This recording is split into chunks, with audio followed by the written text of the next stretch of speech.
Probably take about 30 minutes. Well, good afternoon. Welcome to the Woodrow Wilson Center. I'm Bob Hathaway. I direct the Asia program here.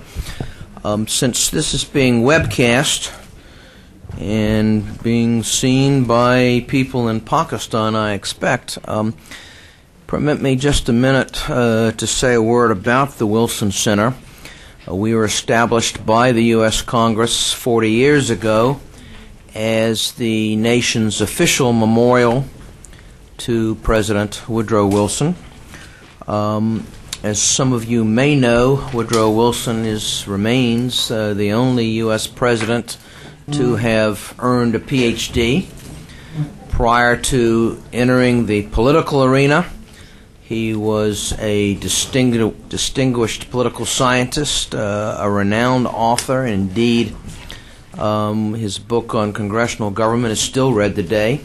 And also served as president of Princeton University.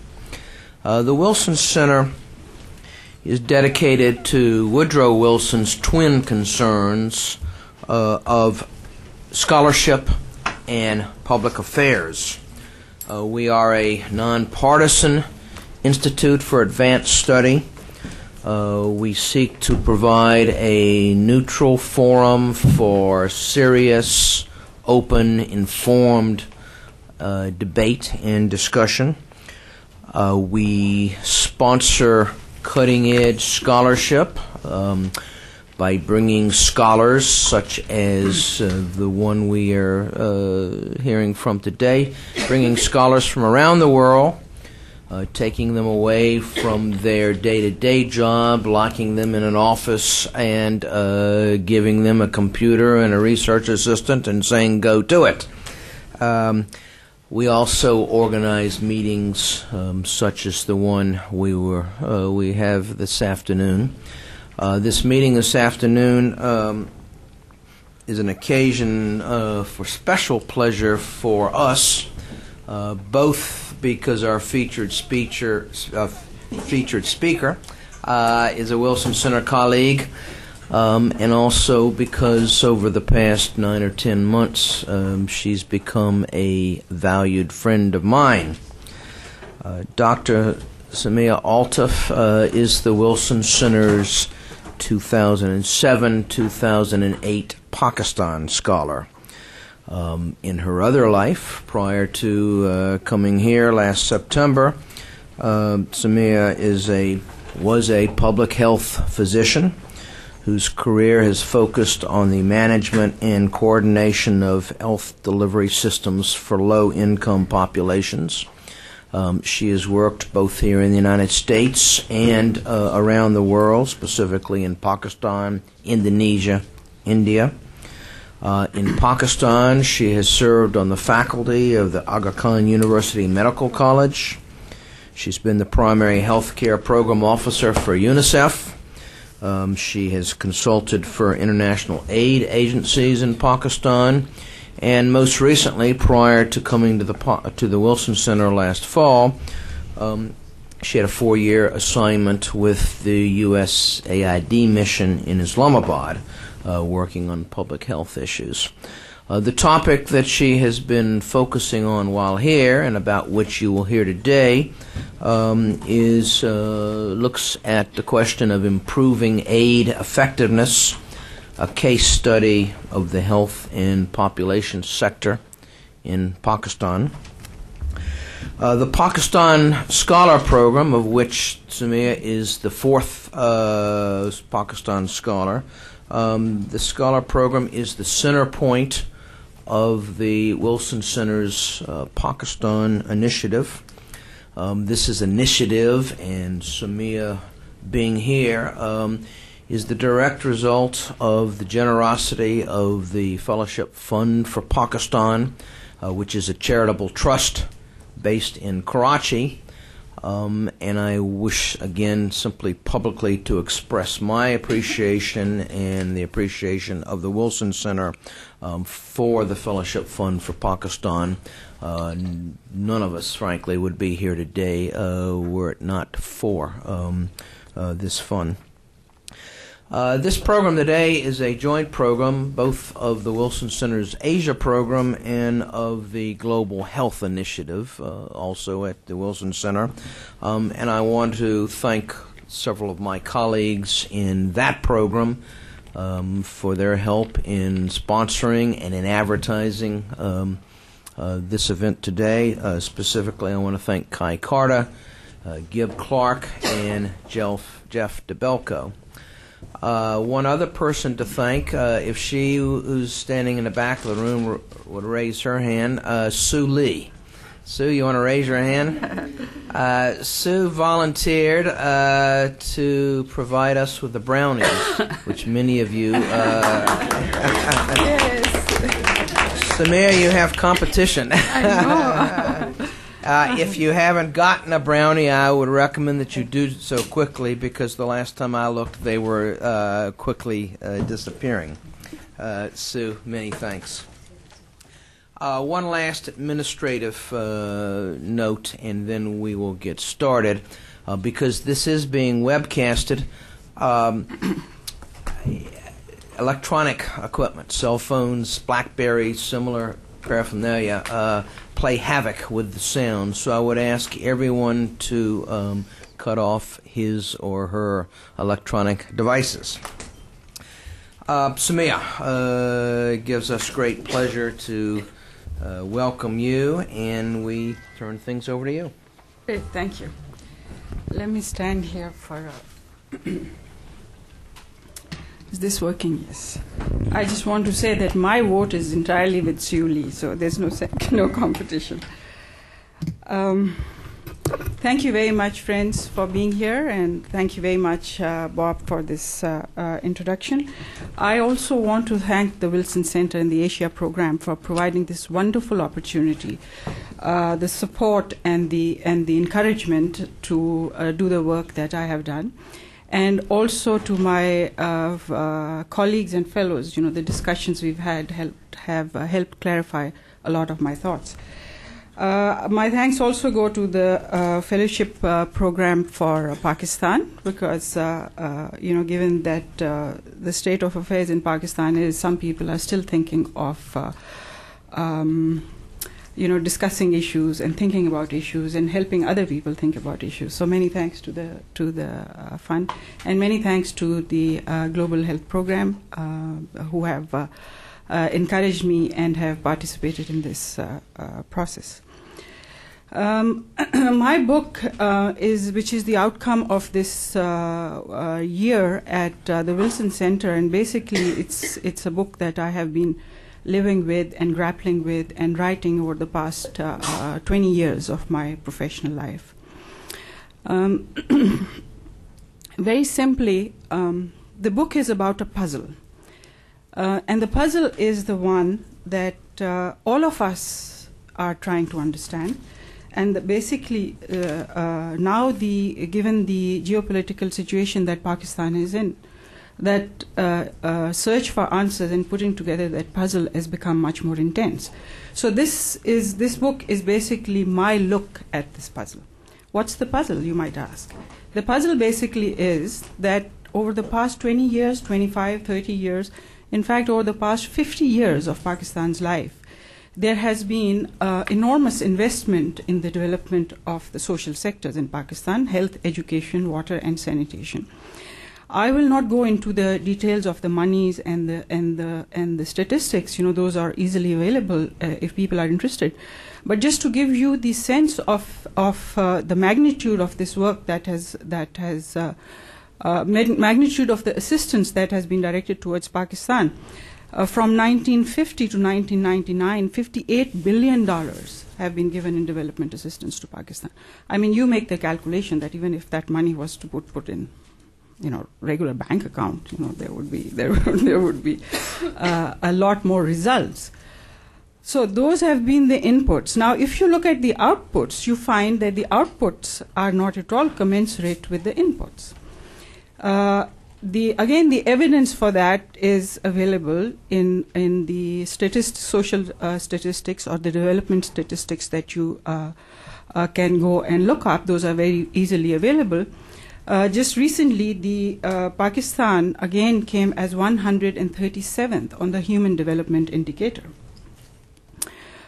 So you see that in spite of that, in spite of the large inputs that have been going in, the outputs have not been commensurate with that. So that's the puzzle that the policymakers, the development experts, the donor community, the government of Pakistan, everybody is grappling with, and that's what I am also looking at.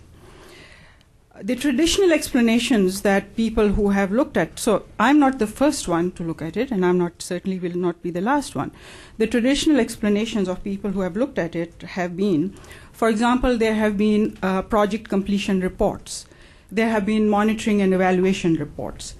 Those are reports that document, again, the inputs and the outcomes. And they describe the project activities. Economists have looked at data, and they have done regression analysis and compared data sets with Pakistan's data with other countries. For example, William Easterly in, I think, 2002 did a very, very detailed and impressive analysis of Pakistan's social sector data. Then there are managers who manage the program on a day-to-day basis, and their reports and their evaluations also speak to, why results haven't been achieved. And it's very interesting that the reports and evaluations speak again and again about the poor state of affairs in Pakistan and in other developing countries, such as, there's inefficiencies, there's poor management, there's corruption, there's poor human resource, there's lack of infrastructure. And I have also looked at the same things. And I, over the past 20 years, have become increasingly unhappy with myself and with people like myself to say, well, that's not what the results should say. That's not what our analysis should be telling us. I don't agree with that analysis. My starting point was that I do not agree that corruption and poor human resource and lack of infrastructure is the problem. Because we knew that those were the problems when we went in to help Pakistan. Those were the problems which precisely motivated us, the donor community, and the technical experts to go in and help Pakistan. And if after billions of dollars and after a huge amount of time, and all the, economists like to use the term opportunity cost, if at the end of that we are again going to come and tell us that, it is inefficiency and corruption and poor management and poor human resource that is contributing to these lack of results, then there's something wrong with us. So my dissatisfaction and unhappiness led me to do certain things. I started to look at what was happening at the field level and at the trenches where these programs were being implemented. I am not an academic, so this is not an academic description or an academic analysis. I'm not at all an economist by a long shot, so there will be no regressions and any of those things. I am just an observer and a storyteller, if you will. So in some sense, I am taking, by default, I'm taking an anthropological perspective. I have sat in, quote unquote, in these institutions that comprise the health and population welfare sector in Pakistan. I have sat in and looked at, there may be more, but I have sat in and looked at 16 institutions that comprise the health and social sector. Those institutions are the population welfare divisions, the women's division, the provincial ministry of health, the district health centers, the tehsil hospitals, the larger tertiary care hospitals. So there are, on my list, there are about 16 institutions. In that list, I also include the World Bank and donor agencies because they are also stakeholders and partners in this whole process. And it is so. My book is basically a description of these 16 institutions and what happens within those institutions. It's basically a story about each of those. Of course, I'm telling the story from my perspective, which is that of a Pakistani physician who grew up in Pakistan, worked and lived and trained in the United States, worked for many years in the public health system at the county level and at the state level in the United States. Also being a woman and a Muslim woman, having lived in Pakistani society, I also understand the joys and sorrows of being a woman in Pakistan. So it is basically written from that perspective. And my explanation is this. My explanation of the puzzle and the pieces, each individual piece of the puzzle, and I'm putting together that puzzle for you.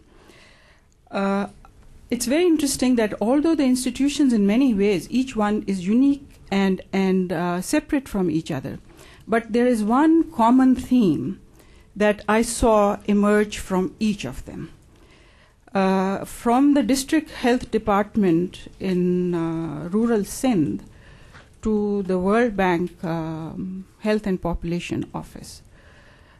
Different geographies, different hemispheres, different people, different everything. But it's interesting that the theme is the same, that the success or failure of the program depends upon the incentives of the people who are managing and running those programs. People are people, individuals are individuals, they do what individuals do, and most of us do what is in our own best interest.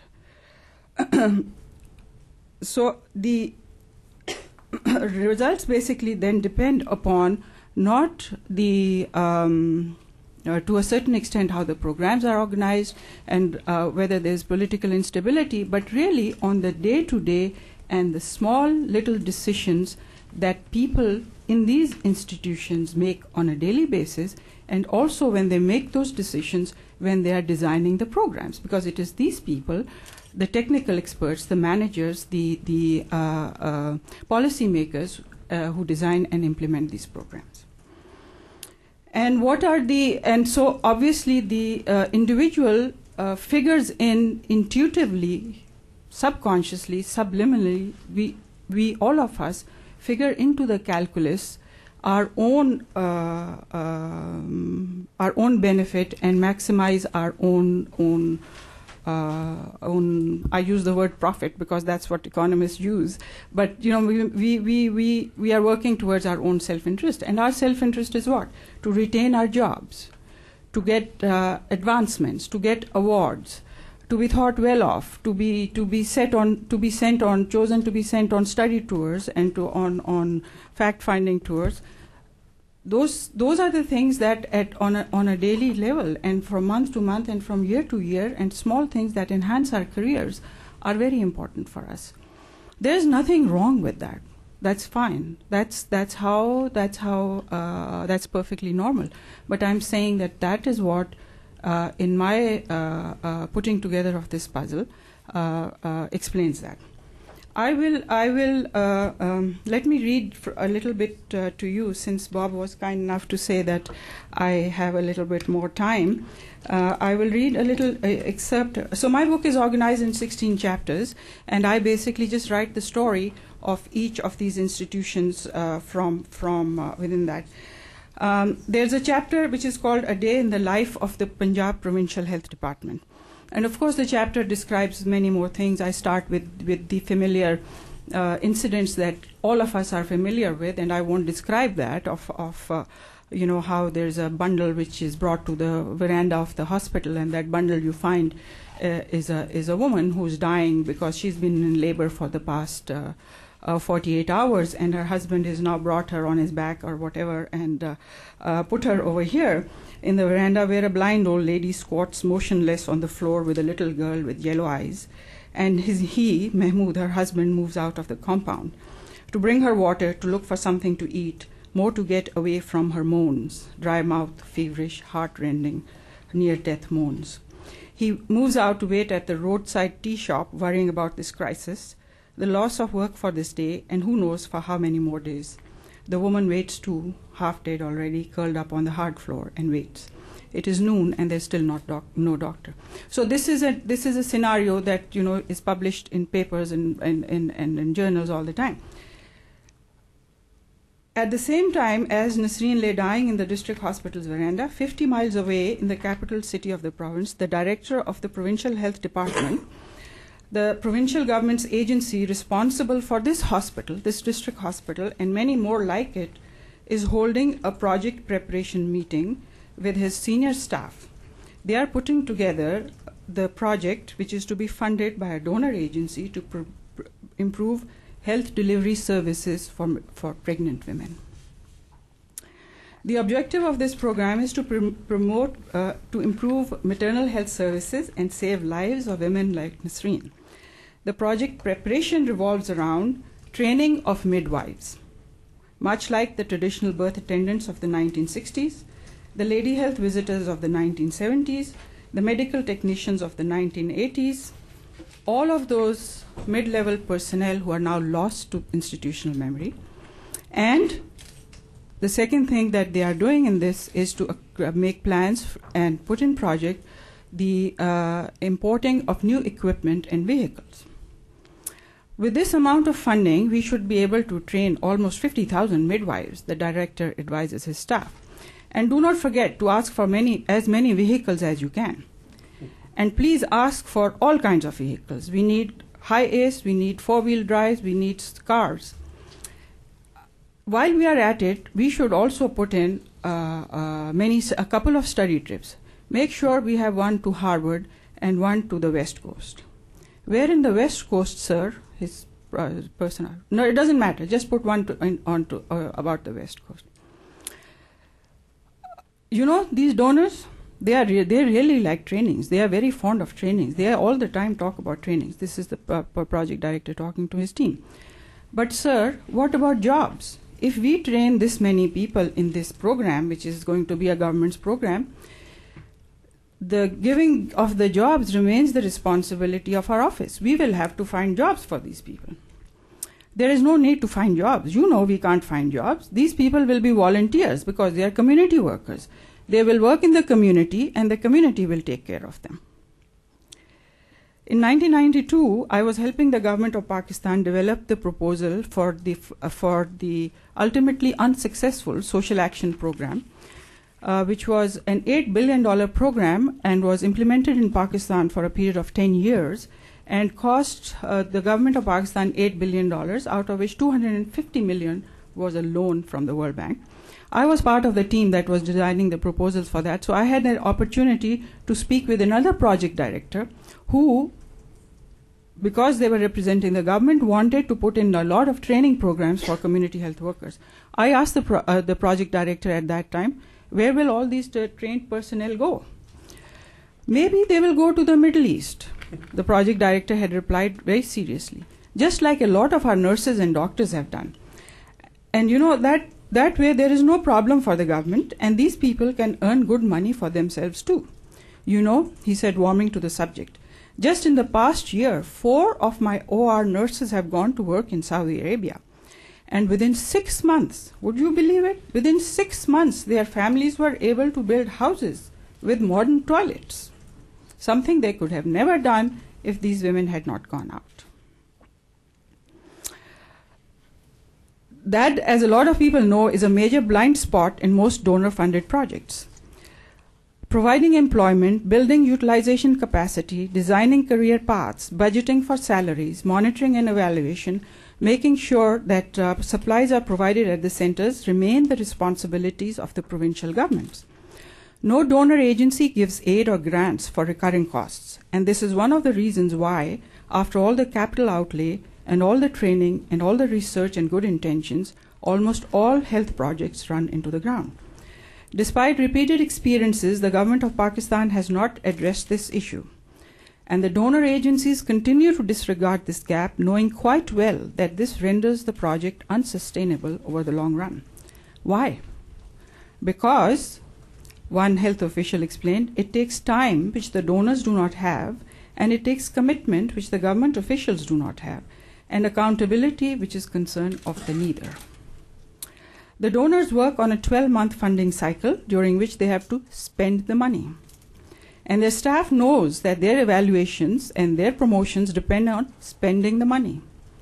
And the size of the pipeline is the perennial worry in most of the donor offices. What that money does remains a secondary issue. The government representatives, mostly seconded on the basis of favors, know that they have a small window of opportunity to be associated with a donor-funded project with all the advantages and perks that confers. The staff of donor agencies in the country for a fixed and short period of time are focused on the needs of their own agency to spend the money and on their own careers, so they do not rock the boat before moving on to the next appointment. So I go on. This chapter goes on talking about, a doctor who has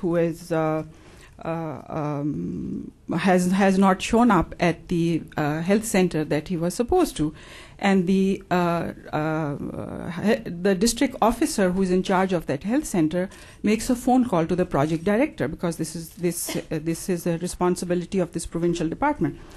And he says, "Where is Doctor?" He says that to the project director, and I write this over here. He says that the doctor was supposed to show up for duty a month ago, and he has not.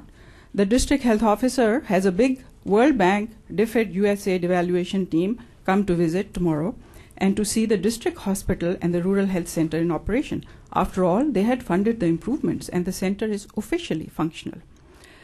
The district health officer has to show it functioning at least for one morning. The lady health visitor who was assigned to this hospital is on leave, extended leave. She has used an influential relative to get leave to move to live in Lahore, because that's where the schools are for her children. The district health officer has made arrangements for somebody who has a private practice to come and put in an appearance that particular morning. For all these ladies look alike anyway, and the donors will not be able to tell the difference. But he cannot, as he puts it to the director, get his hands on a medical officer. "Where is Dr. Rashid?" the provincial director asks his staff on the phone. "He is lost, sir," is the reply. And it is not facetious. Lost in the context of the Pakistani health workers, especially doctors who are assigned to work in the rural health system, is a legitimate category, along with employed and unemployed. "Well, find him," says the project director, and reassures the DHO, the district health officer, that the medical officer will be found and returned to him as soon as possible. And if not, please send him someone else for a day, just so that the World Bank and DFID people are not unduly alarmed. So this chapter, I will stop reading from this now. This chapter goes on and explains, and it is quite interesting, because this whole day that is spent over there, you do get to see there is an issue of the procurement. So there's another person who comes and says that the supplies, the malaria tablets, and the TB medicines that were supposed to come to a rural health center have not come. And he comes complaining to say that, we haven't even received the mosquito nets that were supposed to be delivered to us. And one of the donors had paid for those mosquito nets.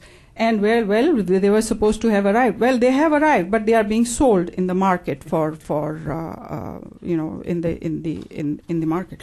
So who's supposed to take care of it? So there are all those kind of things that you get to see.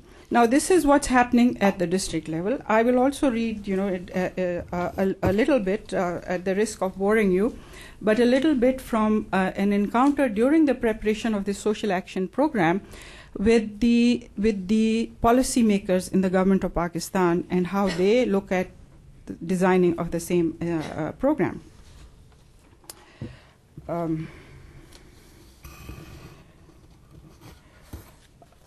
This program was the final proposal was being put together with technical assistance from the UN agencies. UNDP and UNICEF had provided technical assistance to put together the final form of the proposal. I was part of that technical assistance and looking after the health sector, and there was somebody who was doing education and somebody who was doing water and sanitation and women's development. So there were about 5 or 6 of us technical experts that were putting it together.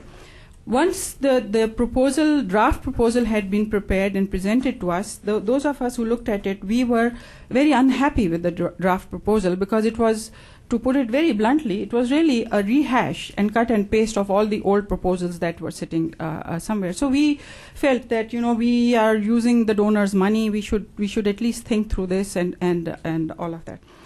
So we raised this issue with one of the senior officers of the Planning and Development Division, the division within the Ministry of Planning and Development, which was responsible for putting together the proposal of the Social Action Program. And we raise this issue with him, and we say, well, you are again asking for trainings. What about sustainable costs? What about operating costs? How is the government, provincial governments raised the money to do all of that? So he said, what are we to do, Dr. Saiba? A senior official in the Planning and Development Department said to me, when I raised the issue of the SAP draft proposal being a rework of the old stuff, we are on a very tight schedule. And also, if things are already available, why not use them? All you need to do is put it together. Less work for you also, huh?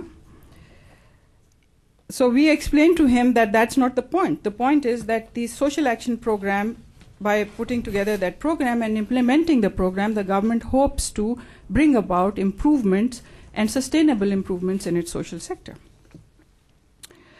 And if those issues are not taken into consideration, the program is likely to fail. Who is talking of failure?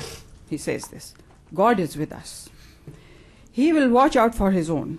We shall have all the success, inshallah. But it is all very well for you to say these things, he interrupted, looking accusingly at me. But we have to meet a very short deadline. The consortium meets on the loan process in 2 months, and we must have the financial outlays completely outlined. But how can you have the financial outlays before I could finish, he interrupted me again. Yes, he held up his hand, while his attention was already beginning to wander to something more important. There shall be time enough for all of that later on. We need to get out this proposal first. So on and on and on. So I hope that you will read the book and you will get a sense of the difficulties and in a sense the surrealistic way that these things get done. So what does all this mean? What do all these stories mean? How do they get together? They are all pieces and little stories. Where does it all take us?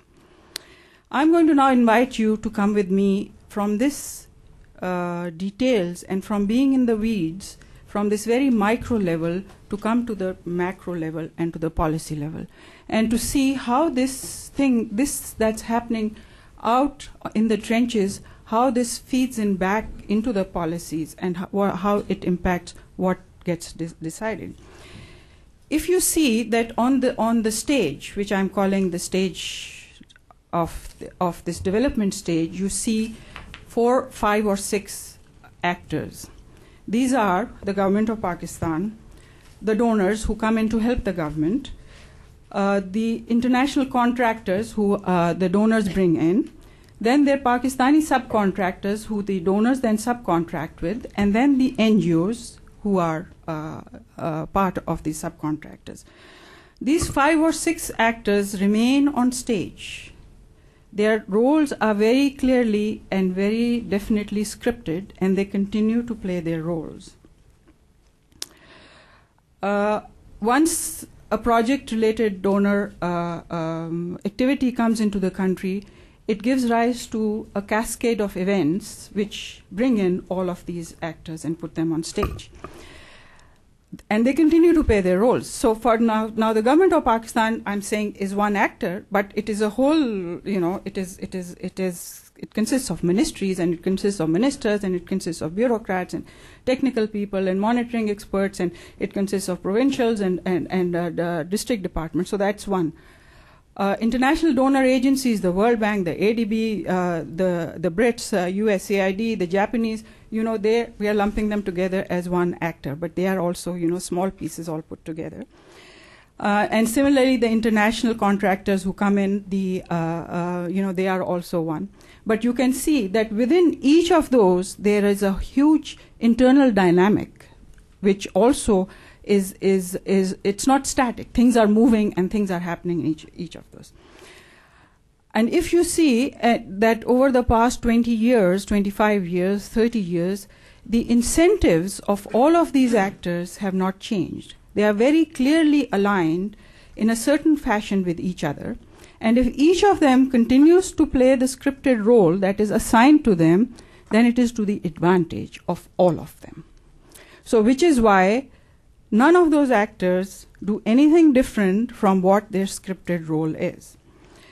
They have no incentive to change what they are doing because it is to their advantage. If the donor money continues to come into Pakistan, government of Pakistan is at an advantage. The government basically uses donor money to finance its public sector programs. So it is to the government's advantage to continue to play that role. It is to the advantage of the international contractors to continue to do what they do, because that is how they maximize their own profit. Why would they say that, well, this is not working, let's change this? So they continue to do that. The local subcontractors within Pakistan have absolutely no incentive to say that what we are doing is not going to have an impact, or it's not likely to produce any results, because given the opportunities in Pakistan for business or for generating revenues or for jobs, these kind of short-term projects, even if they are for 2 years or 3 years or 5 years, they are once-in-a-lifetime opportunity for local contractors to get good work and enhance their status financially and professionally, and also to make contacts that are useful for them. So they are not going to do anything different. And the NGOs, of course, in the past 5-10 years, Pakistan has just sprouted this whole field of NGOs like flowers that have sprouted overnight after rain, because there is money to be spent. And these NGOs are very good at spending that money, because they have an excuse that, we are just new, our systems, we don't know how to account and how to do this, that, and the other. That is not to say that they don't do good work, but they also realize that it is to their advantage to play this role. And the other very interesting thing is that you find that the people who work within these organizations basically rotate through one and the other. People who work in government of Pakistan are looking for these contract agencies to hire them once they retire, or if they take leave of absence. Similarly, people who are part of the donor agencies are hoping for jobs within the international contract agency. So they are not going to jeopardize their future employment and their relationships with the international contractors. So that is how those incentives are aligned, and nobody is going to change them. It is very interesting, and I will give you an example of how this thing works. That there was a donor-funded program, USAID and DFID-funded system strengthening program in Pakistan, in which the program was supposed to provide technical expertise to the system to improve the procurement and the monitoring and the financial preparing of vouchers and all of those things. And the government of Pakistan people, the staff, who were actually the managers of those programs, took leave of absence for 6 months to 1 year and became the consultants to that program.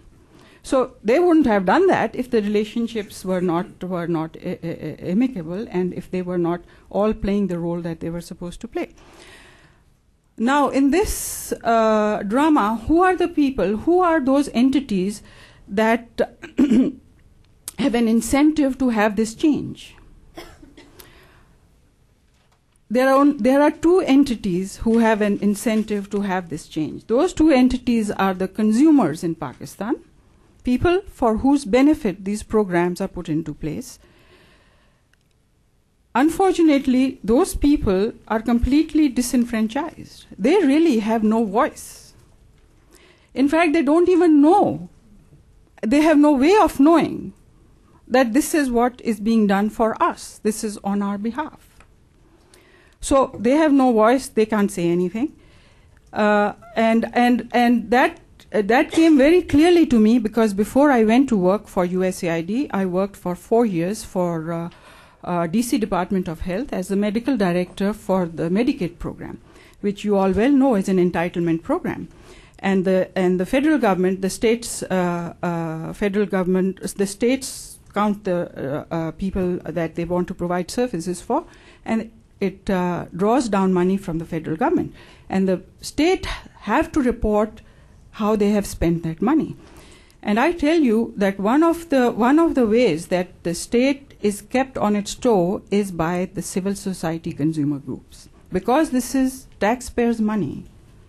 There are many consumer society groups that knock on the mayor's door and that knock on our doors, like people like us, and say, well, why are you giving this money to Children's Hospital?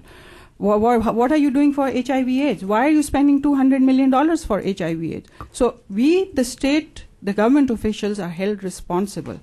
So there are civil society groups who are watching out for those people who cannot come and ask us those questions. But that's not happening in Pakistan. The other group that has an interest in this is the taxpayer in United States. It is the taxpayers' money that is going to help the man, woman in Pakistan. And of course, the US taxpayer basically depends upon their management agencies to watch out for their money and to make sure that their money buys for them what they think it buys for them. There is also an argument, and perfectly valid, that the foreign assistance by most of the donor countries, Japanese, Swiss, Germans, and certainly by United States, is so small as a proportion of the budget and foreign assistance budget that it is really not really in the interest of the monitoring groups to spend too much time in making sure where that money goes. But you find that over the past 5 years, there has been increased interest in reviewing that. GAO is now, if you look at the past couple of reports that they have put out, they are looking at and asking questions in terms of what have we bought with our money. Usually the GAO role was that it did what we call, in our parlance, we call a utilization review. Basically, it says that this chunk of money was supposed to go to Pakistan or to India or to Indonesia, and did it go to the health sector? And of course, they asked the agency, and of course, the agency has taken the money there, and they have spent the money there. So that utilization review was what was being done in the past. It's still more or less of the same nature, but you find in the debates that are happening now in Congress and on the Hill and amongst policymakers and amongst think tank groups that there is a change in the kind of questions that people are asking.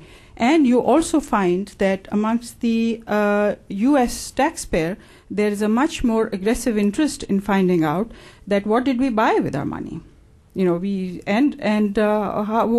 did it bring for us? Because there is this understanding, certainly in United States and also in Britain, that in this battle for hearts and minds over the past 6 years, that U.S. government had spent almost $10 billion in Pakistan. The U.S.'s likability ratio has gone down to 15% by a Pew survey that was done in 2007. So obviously the consumer sees that and wants to know what's going on. So there is an increasing interest in that direction. So where is this all taking us? Where am I going with this? And under normal circumstances, I guess this would have limped along, and sometimes good and sometimes bad, and things would have progressed. But fates intervene and has placed Pakistan at a stage where it cannot be ignored. There is increased interest in the country. The Congress is taking interest in the country. On May 14, Congressman Ackerman invited the USAID Senior Deputy Director and State Department official Richard Boucher to come and testify and tell the Congress what's happening. So there is that interest. And of course, USAID Deputy Director was very clear in saying that the challenges have changed. It's a new situation, and the agency is trying to grapple with that.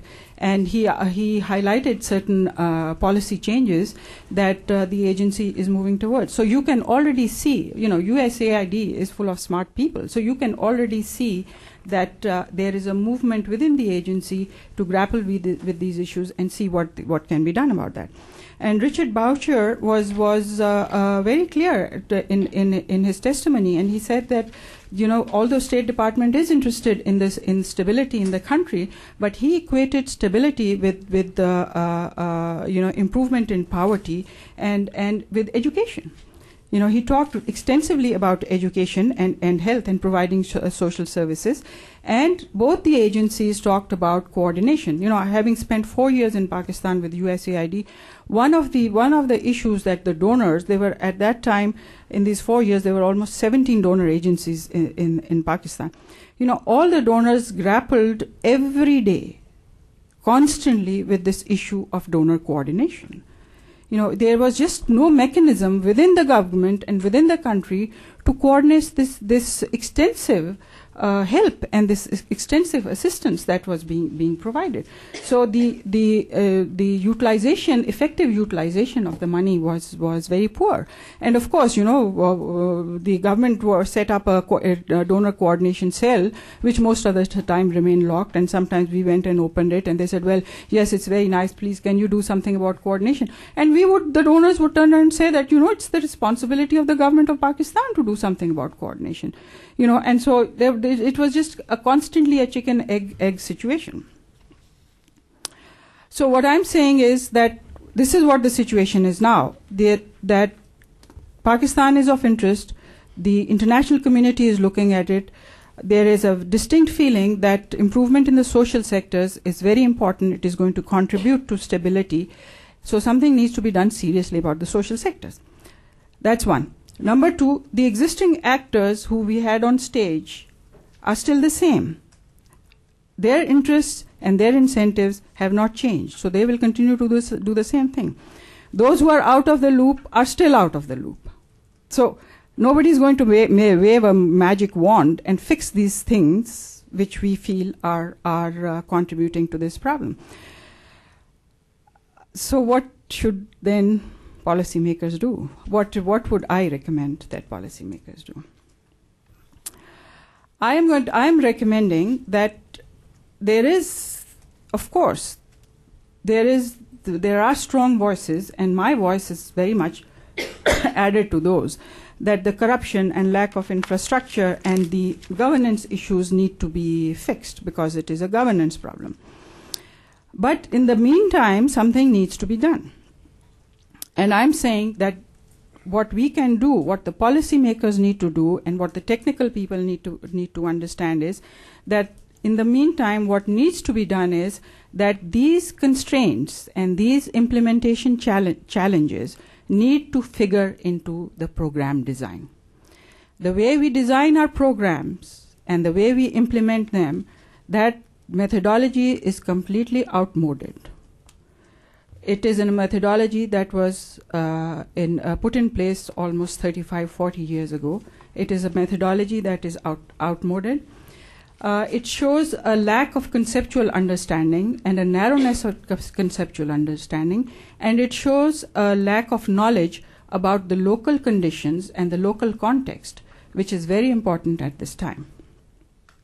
So how is it that we can bring these implementation challenges into the program design at the policy level? There is also this notion that it doesn't matter, we just design the programs and take them out into the field, and once they go out into the field, and if something doesn't work, it can be fixed in the field. It cannot be fixed in the field. I will again give you the example you might have read in the Pakistani press over the past 1 year. There's an issue of the immunization program, the polio program, which is not working. There are all kinds of issues. The vaccinators and the doctors, and in fact, one vaccinator and one doctor has been killed, and the vaccination staff are beaten up. All kinds of things are happening. Well, what is happening over there? The explanation given is that these people are very conservative and they are very backward. And my response is that even people who are conservative and backward have an interest in the health and well-being of their children. It is exactly these backward and conservative people who spend 48 hours on rickety buses and spend almost 100% of their monthly salary to get health care for their children. So there is something else that's going on. So it boils down again to the individual. So I'm saying that the program design, which was designed in Islamabad, or it was designed in Geneva, or it was designed in London or in Washington, when it went back to be implemented in the rural Sindh, it could not be changed over there. And I can tell you, I have been part of both those processes. Once the program comes to rural Sindh, if the program manager at that time feels that this program should have had a much more extensive health education component, because these people do not understand what these vaccines do, and what they see in front of them determines their behavior. What they see is that my child was well, my baby was well, you came and gave him an injection, and he became sick. He started to throw up, and he started having a fever. And I wanted to take him to the health center to see the doctor, and there was no doctor over there. But the doctor came earlier in my home and pulled out my baby out of my lap and wanted to give him an injection and had his photo taken. This dialogue actually is 100% true. I am not making it up at all. This is what somebody said to me when I asked her. One mother said this to me when I asked her and tried to explain to her why polio vaccination was very good for her child. So you see that the program design cannot be changed in the field. So the field constraints need to be brought to the policy level. And it can be done. It's not that it cannot be done. What I'm going to suggest is that all those actors on stage are very good at doing the job and the script that they are assigned. So they just need to be assigned new scripts. They are all smart people. They are competent people. They know how to bring together the technical expertise, and they know how to deliver a product which is of a high quality. Okay? So the program design needs to figure in the constraints, and how is that to be done? I am suggesting that can be done by a couple of ways. One is that the programs should be smaller. They should be geographically defined in a country like Pakistan, and they can be different programs can be funded by different donors, so that there is an inherent competition, a healthy competition. You know, if the Germans are funding this and the Brits are doing this, then you know there is a competition. I will give you an example of that. If you go back into history, you find that India during the 60s, while Jawaharlal Nehru was the Prime Minister, actually took a conscious decision to set up their IITs, the Institutes of Management and the Institutes of Technology, that are now the premier institutions in India and have contributed to producing a workforce which has really transformed India. And that was a conscious decision taken at that time by the policymakers, and each institute was assigned to different governments. So Australians were doing one, the Brits were doing another, the Germans were doing another. So they aligned them with German universities, with British universities, brought British staff, German staff, and so you see that kind of a thing. So there is possibility that in Pakistan that can happen. The other thing is that the issue of results and monitoring is something that is very difficult actually in public health programs, because public health programs have a longevity, and it requires a longevity for it to produce those results. Since I'm a physician, I use a clinical analogy, and I say that for anesthetists, 5 minutes is the time within which is the turnaround time within which they must see results. If your patient has not woken up in 5 minutes, then you begin to worry. If you are a surgeon, 24 hours at the most is the turnaround time. You did an appendix last night and next morning your patient is not sitting up, you begin to worry. If you are a physician and you are treating somebody for diabetes, you need a little bit more. In public health, the time span is much longer. So for us to wait and say, well, let's just do this, and after 5 years we will evaluate this program, and is not going to work. So there have to be built-in results within the program that are self-evident, that you can see, that the consumer can see, that the policymakers can see, that the administrators can see, that the media can see. And there's a way to do it. It's not that it cannot be done. There is an argument while I was talking about this issue amongst my colleagues and people in the city, that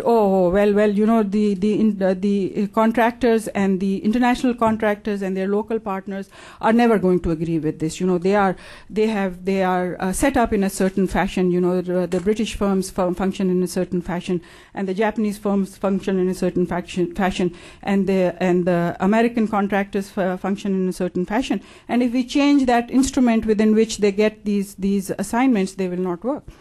But I totally disagree with that. I feel that the contractors are all very smart people, and over the history of this business, you see that they never walk away from money. Why would they do that? They just retool, and they acquire a different set of skills and different set of resources. You see the range within of the behavior of these contractors from a country like China, which is very, very closely regulated and very closely monitored by the government. And yet you find international contractors there. And they are making good money, they are doing a good job. You go to countries like Afghanistan and like Iraq, where the regulation local government regulation is almost non-existent. Over there also, the contractors do a very good job of the tasks that they are assigned. They deliver on those tasks, they do their job. So with this, I will stop, but I will only say this, that if we even at this time, we do not in a sense evaluate ourselves and say, let's look at ourselves and see what we are doing right or what we are doing wrong. If we don't do that, then the people of Pakistan certainly can see that this what we are doing there is not right. We are spending all this money in water and sanitation and in health and in education, and they are basically doubting our credibility and our intelligence. And to me, from the smartest country in the world with the most resources at its disposal, the repository of technical expertise, certainly we can put our heads together and come up with a solution to this problem. So I'll stop here.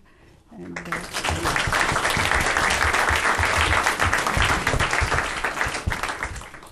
Thanks, Samia. I'm particularly pleased that you ended on something of a positive note, because earlier on, that was a pretty grim assessment you were given. Let me ask you one question, and then we'll bring others into the conversation. I'm wondering how much of the how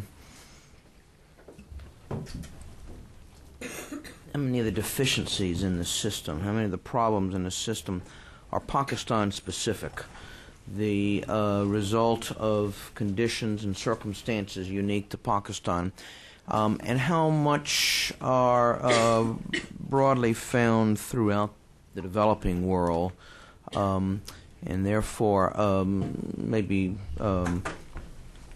don't require solutions geared specifically to Pakistan circumstances.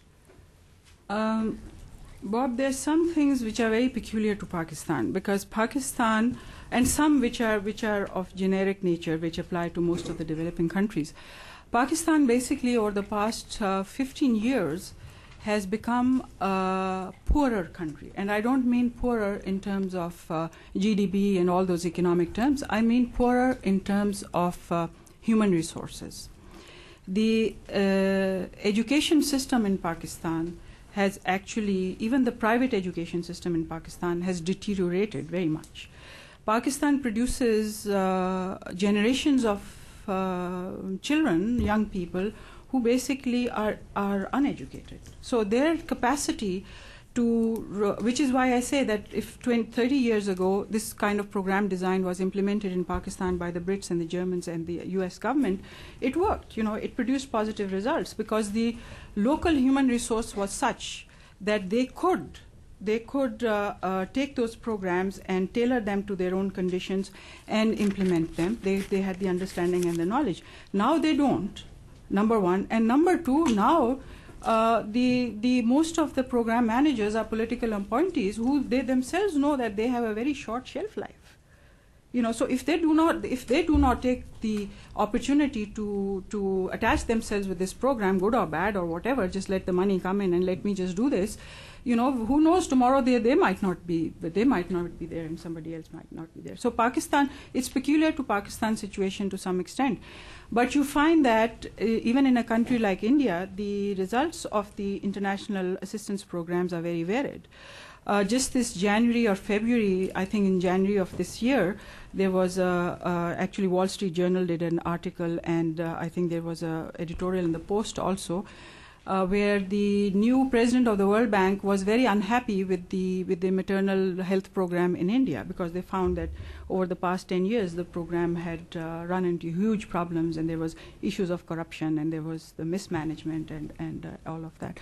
So even in a place like India, you find that there are issues like that. However, there are certain states in India where the same program with the same policies and the same activities does very well. I have looked at many of those states, and my own notion of that is that it is literally dependent upon the education level in women in those states. You find the same program, maternal child health program, being implemented by the same agency, by UNICEF or by World Bank in Bihar, and you find the same program being implemented in a state like Bengal, and you find that the results are completely different. And of course, people who are in the audience and are knowledgeable, and I recognize Siddiqui Saab, our professor, who is very knowledgeable about India and Indian history, that the education level in women in Bengal is almost 90%. So there are, to answer your question, and I've become very verbose and went about it in a long-winded way, that there are some things peculiar to Pakistan, yes. Good. I'll turn it over to you now. I would ask, after I recognize you, that you wait until we get a microphone to you. I think we've got two in the room. I would furthermore ask that you identify yourself and that you keep your comment or your question as brief as possible. We'll take several over here, and then we'll go to this side of this room. There's one back there. No, yep. Mm-hmm. She's got down to you. Oh. Thank you, Samia. Congratulations. Hi, Greg. Hi. I'm Gregory Pappas, Chairman of the Department of Community Health, Aga Khan University, Karachi. I hope one of your chapters talks about the people at many levels who try to change the system and are punished. I hope you tell that story, because there are people that have tried to reform this. Yeah. I want to push a little bit further. Many countries face corruption, and over time, other forces overcome that and clean it up, and clean up the problem. What's unique about Pakistan, and I think you're hitting on it, is that we've had 27 governments, three national leaders that died in office either due to assassination or execution. Recently, we did a study of Sindh government, local government, for the 57 top administrative posts in the Ministry of Health. There were 600 postings and transfers in that period. You can't. I mean, the average minister sat for less than a year, and down the stream. You can't run a government that way. Contrary, in NWFP, where they had a sitting government for 5 years, they've done much better. So I wonder whether political stability might be higher up on your causal chain or on your analysis. I'm just kind of wondering that as I hear you speak. Sure. Should I answer? Yeah. Sure. Greg, welcome. Very glad to see you here. And to respond to both your issues, it is in the nature of this business that anybody who speaks differently within large organizations and brings a different perspective is looked upon very suspiciously, because there's a critical mass on one side. And so I don't think that it's an issue of people who want to change being punished. I basically feel that that's the nature of this beast. That's how it pans out. So you have to basically grapple with your own conscience and see if that's what the rewards are. To respond to your question of political stability, of course, yes. Political stability is a huge issue, and you find that in a country of similar GDP and similar other social sector indicators, if there is political stability, you find the same programs doing well. And so that's true. And of course, speaking of NWFP, it's been quite remarkable. There is this notion that the NWFP government during the Musharraf years was a conservative and was a religious government, and it was very retrogressive. It's quite interesting that most of the parliamentarians were very savvy about asking for social services. These were mullahs who were, dressed, they were conservative people, and they were women parliamentarians who you couldn't see anything except their eyes because they were this. But they were knowledgeable enough to say that we want schools, we want hospitals, we want medical colleges, we want nursing schools. They wanted those things for their girls. And with one woman, I said to her that we will. While I was working for USAID, we said that that's not how U.S. government functions. This is how U.S. government functions. And we are going to be supporting other institutions. Why are you asking for a separate institution? I, from my very little knowledge of this and being against separatism, and she says, you don't understand. If my daughters go to the medical school in the city, we will never be able to find husbands for them. So there are these issues which are the reality of people's lives. Anyone else on this side? Okay, one there, and then one there, and then we'll go to the other side. Okay, the name is Nasir Khilji. I'm with the U.S. Department of Energy. Thank you very much for a very frank assessment about the health center. I've been in the development field over the last 30 years, and actually a lot of things that you said were very, I think, reminded me of a lot of stuff that I've observed. I've worked for the World Bank and other agencies as a consultant. I have basically two questions for you. First of all, I like this analogy about everyone playing a script. Okay, so you got all these different actors who have a script. They have their motivations, they have incentives, and you have the consumer on one side who's disenfranchised. But you didn't talk about the script that's followed by the donor agencies, like USAID and others. What do you think about their script that needs to be changed? They have certain agendas. On the other hand, we have this other side, which is the taxpayer, the U.S. taxpayer. I think you lay too much hope in the U.S. taxpayer that they're monitoring this. If they were, we wouldn't have arrived here. So the first question is that one. The second one has to do with the Pakistani government that you indict. And that has to do with the resources. When you're getting free money from someone else, okay, the consumer clearly is disenfranchised. They're not paying for it.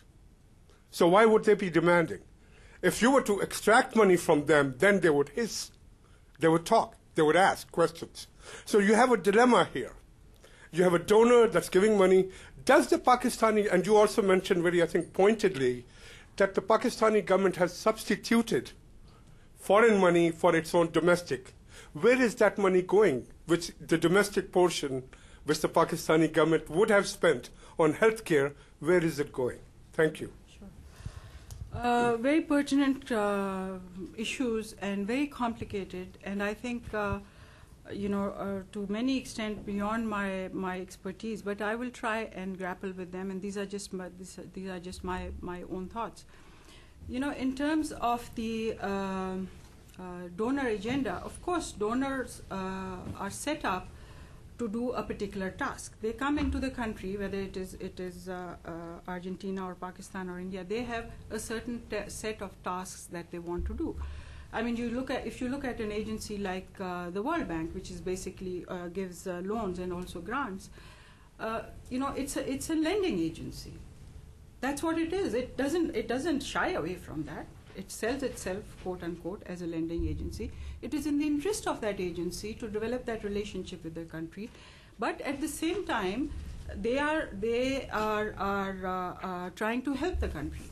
The onus is also on the national government. I have seen during my travels, and before Indonesia went into this tailspin, I have actually seen, Indonesian mid-level officers sit across from the table from World Bank officials and turn down the grant and saying, no, we are not going to take this money because it comes tied to doing this, that, and the other. We have a plan. This is what we want to do.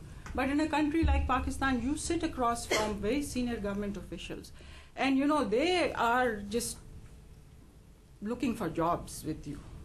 I say this with a lot of unhappiness and with a very heavy heart, that for people to be reduced to that state because the country has not provided them fulfilling work opportunities or opportunities to do good work, because these are people who are smart and capable. So to blame the donors for not doing what the government should do, I think is unfair.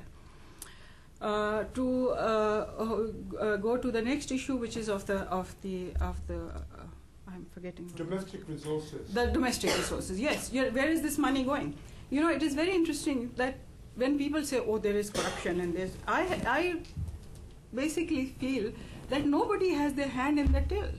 You can actually see where this money is going. To some extent, all of us sit around the table and make decisions about where that money is going.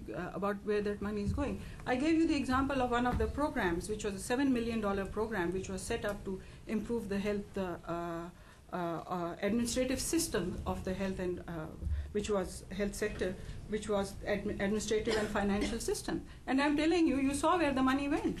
Nobody had to steal that money, right?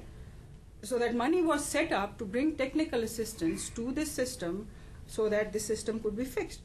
That technical experts and those technical assistants should have come and worked with the people who were working within that system to improve it. But they took leave, 2 years leave of absence, 6 months leave of absence, came back to be hired as consultants on the same project.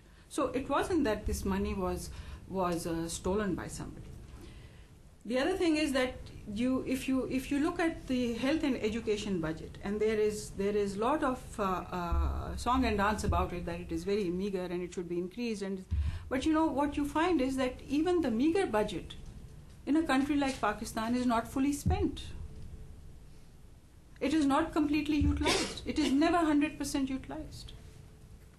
So where is that money going? Again, that question.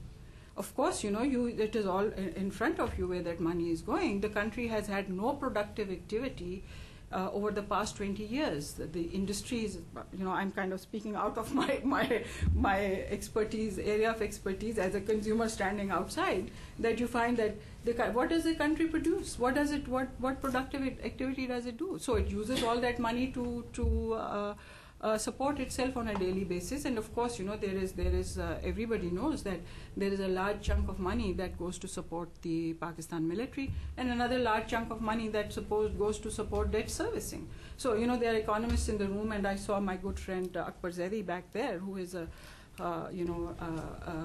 much more knowledgeable and much more expert in this. I'm sure he'll be able to answer that for you afterwards. Yeah. The woman on the side. Thank you. My name is Susanna Dennis from Population Action International, and I want to say thank you so much. I really enjoyed your presentation, and it gave me a lot of thoughts to work out at a later time. But what I am taking away from this is, if the problem is in the incentives, then the solution is in the incentives also. And right now, the development industry has an incentive to just keep the money moving. And that's what's happening, and I think that's part of why we're not seeing very good results. So I'm wondering if you could give some more examples of incentives at a very micro level that could help. For example, some people working on the World Bank are pushing to link staff advancement, professional advancement, with the success of the projects they design and implement. Surprisingly, this isn't happening right now. So what are some more examples like that you could provide? Thank you. Yes, Suzanne, thank you very much. There are many incentives that can be built into the programs, And I think those incentives have to be specific to the program and specific to the activities that the program is undertaking. I am actually a great believer in strengthening the providers and strengthening the contractors and strengthening the vendors. I feel that that is also part of the government's responsibility to build up the provider base. And in a country like Pakistan, because the opportunities are so limited that in a country like Pakistan or India, the incentives, even very small ones, can be built into and part of the program. So to say, again, sitting far away to say, well, the incentives should be that after 6 months you will be sent out on a study tour, and an incentive would be you will get a scholarship. It doesn't work that way. It has to be, the incentive has to be, in a sense, a modular incentive, that if you do this and we see this has happened, then the next phase will be that the program will give you an opportunity to do such and such. So we can talk about the details later. Actually, one of the programs that unfortunately was not implemented in Pakistan, which the donors put together, it did exactly that we had built in modular incentives at every stage. So I'd be happy to talk to you about that if you want. Over this side, let's go to the very back, then here, then here. Thank you very much. Thanks, Samia. It's a long time. Just a brief introduction. I've been a professor at Aga Khan University in Community Health Sciences, a demographer, recently moved into Washington, D.C. I'm a senior advisor to Pew Research Center. Samia and I go back long way. We started together in 1984 at Aga Khan University. She gave up earlier. She came here. I stayed back.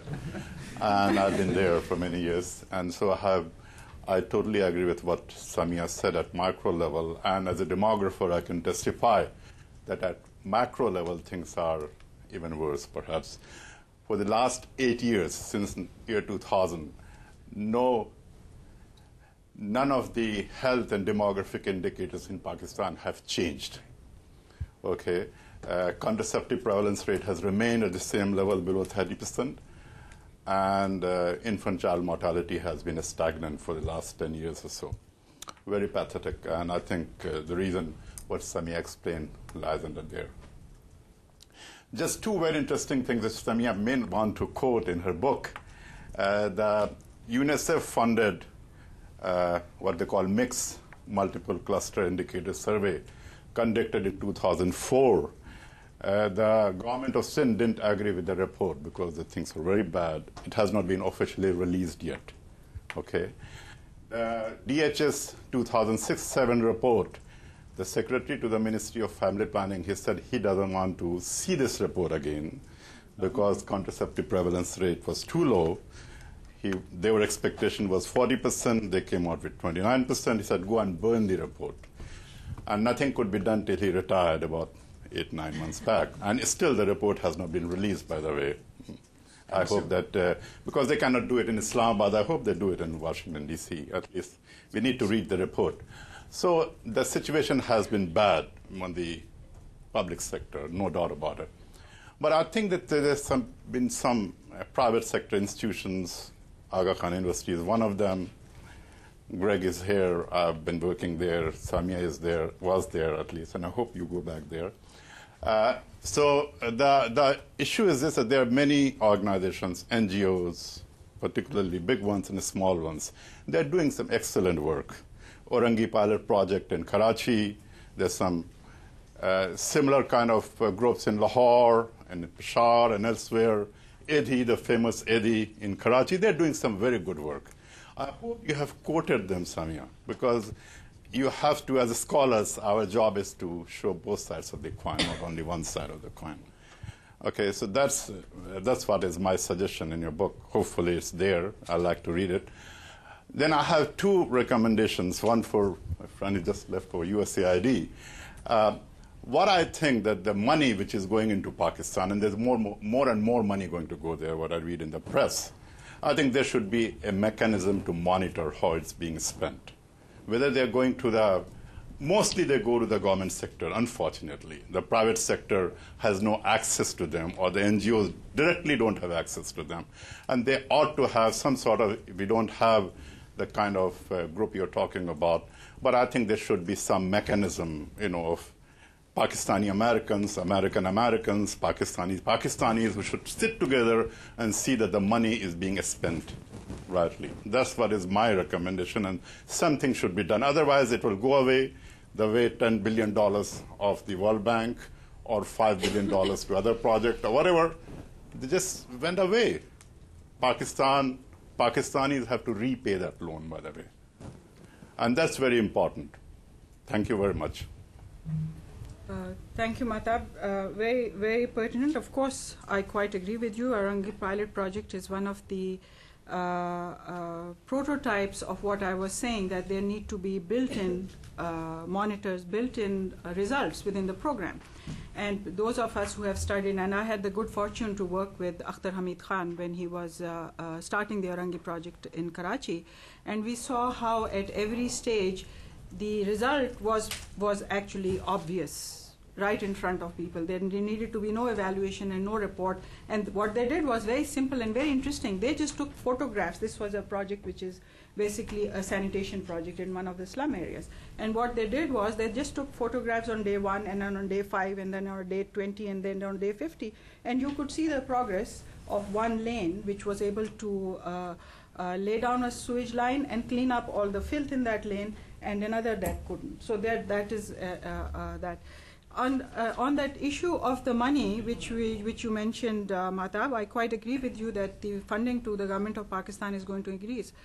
But this saying that the money should not go to the government and go to the private sector, I think it's not an either-or situation.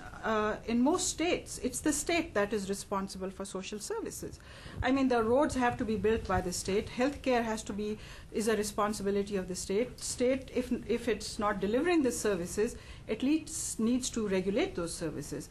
And the state needs to have, I would say, use the word sense enough to and I hope the Pakistani state has that sense to recognize its role and own that role. So it's not, I don't see that as a dichotomy, as private versus public. Yeah. We've got 2 last questions here, and then Ziad. Do I need a microphone? Hello, thank you very much. Yes. No. It was a very good description of the actors in Pakistan who deal with the donors' money. And I am not a doctor. I'm an engineer, and I was visiting USA to meet my family.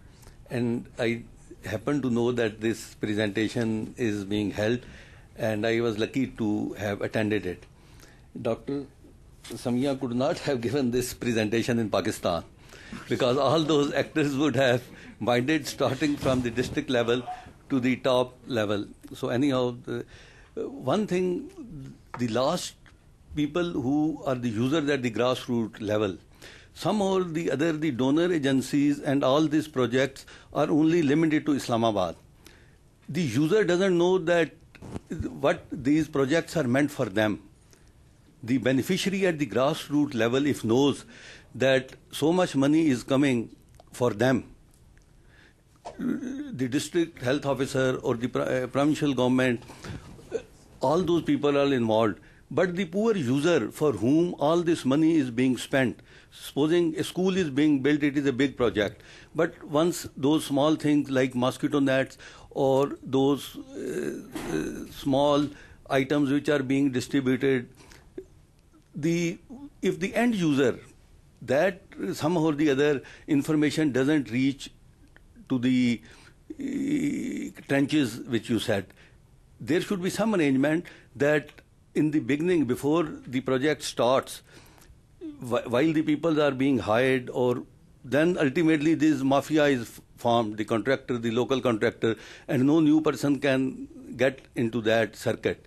But once the people know that this money is for them, and there is some system that they can approach the donor agency for the misuse, then at the proper time, the donor agency can come to know while the project is on that there is because after the end of the project, knowing that the money was wasted, it is too late. Sure. This is my one suggestion or my observation about the donors' money being, if wasted, that is the reason. Sure.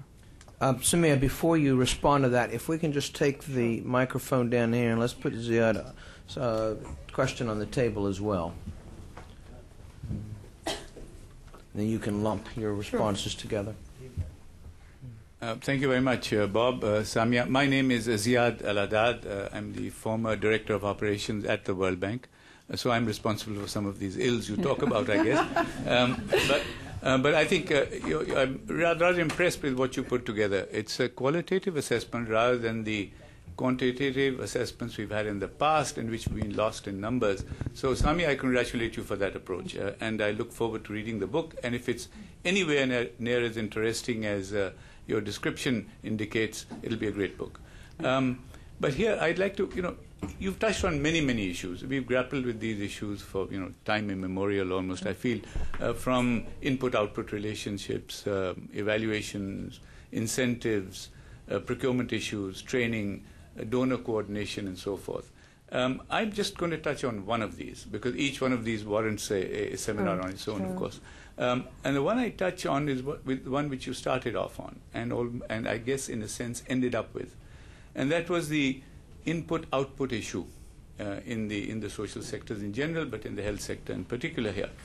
Of course, the World Bank and other agencies have shifted away from this input-output to an input-outcome, and the outcomes are more carefully defined in terms of development criteria. Of course, it's a difficult thing to do.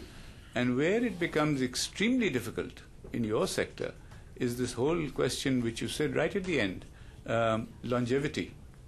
In the social sectors. The results come after a very long time. And yet the attention span for projects, for the incentives built into the whole system are very, very short. Just look at the World Bank. Our project cycle, which is probably the longest thing going, is 5 to 6 years. Country assistance strategy is 3 years. Sure. Rotational cycles of staff, somebody talked about staff. Also about 3 to 4 years, maybe 5 at maximum. So here the attention span is defined. Your results don't come in 5 years, they come in much longer. You talked about a modular approach, I understand it, but that's not sufficient. Sure. The attention span of the government, the gentleman from I think it was Aga Khan Hospital, indicated the average life of a minister in being about 1 year in post. So things like that. So we have this is more or less in all the stakeholders. So in your policy recommendations, Samia, what recommendation are you giving here? Because we've tried to tackle this. I tell you I have. I was in the operations committee of the World Bank too before my retirement. And I tell you, I have not succeeded. It's extremely difficult to get that attention span for the time that's needed for social projects. Your thoughts on this one? Sure. Can I respond now? Thank you. Both very good comments. And Riaz Bhai, welcome. I feel very privileged and very honored that you came to visit and see the city and took the opportunity to come here. And your comment actually is the crux of the matter. It is very important and very pertinent comment that the consumer has no knowledge and no information about what the programs are that are for their behalf. And I will again go back to my experience with DC government, that when the states design these programs, the states take on, it's almost a parallel, which is why I found it very, very interesting. When the states design these programs for indigent population, the program designed has to sit what we call on the street for a certain number of days for consumer comment. And of course, the consumer here is an educated consumer. At least they can read and write, and the program is designed in the language that they speak every day in their homes. So they can read the language, and then there are consumer groups who can translate for them and speak on their behalf. That is what I was saying, that is what is needed as part of the monitoring of these programs. And there can be created consumer groups. And in a country like Pakistan, these programs are designed in Islamabad and in the language which, 90% of the people don't speak and don't understand, let alone the technicalities of all of these things. So there needs to be some groups that need to translate that information for them and give that information, which is what happened in Orangi. Akhtar Hamid Khan himself went from one lane to the other and one house to the other and told the people, he took the photographs on day one and said, look at all this filth here today. You will take a picture in 5 days or in 10 days or in 2 months and you will be able to see. And he explained in the language that they understood. Of course, it was a small pilot, which is why it's called a pilot project. So I agree with you. There is a way to do it. We can put our heads together and think of that. Like I said, most of the contractors and most of the donor agencies have very smart and very competent people who work for them. They can certainly think of ways to do it. But your point is very well taken. To your responding to you, Ziad, yes, absolutely. This is a qualitative assessment. And this is a very deliberately a qualitative assessment because I feel that the context is very important. It's not what you do, but how you do it is also very important. And as you said, there have been numerous quantitative assessments and those haven't taken us anywhere. It's quite possible that this qualitative assessment might not take us anywhere either. I'm quite humble about the outcomes, but I certainly feel that the context within which the daily reality of people's lives determine very much their health-seeking behavior and determines how they respond to health and social things that are delivered to them.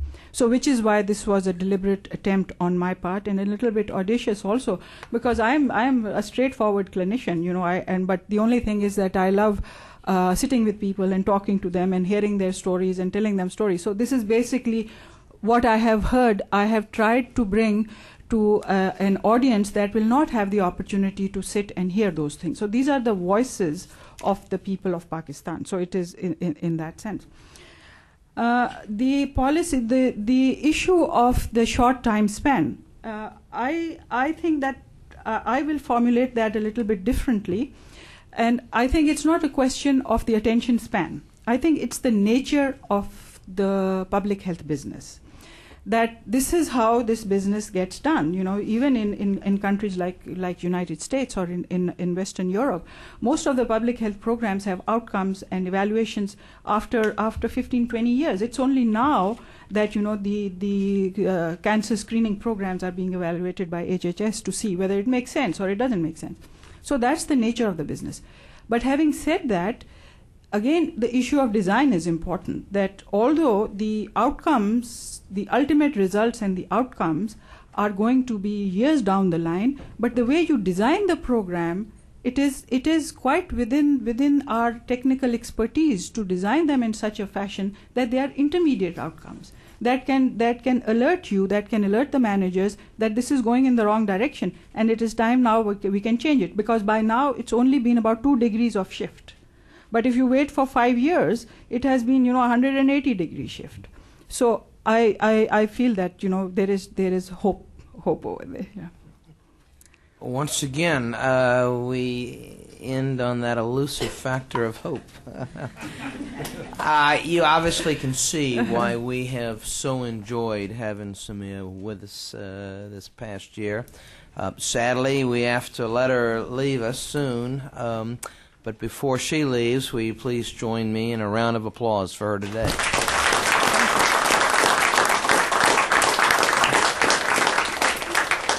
Thanks as well to all of you. We've had a marvelous turnout today. We had good questions. I have to apologize. A number of my friends had their hands raised, and I didn't get around to you. But that simply should give you an incentive to come back next time. We are adjourned. Thank you.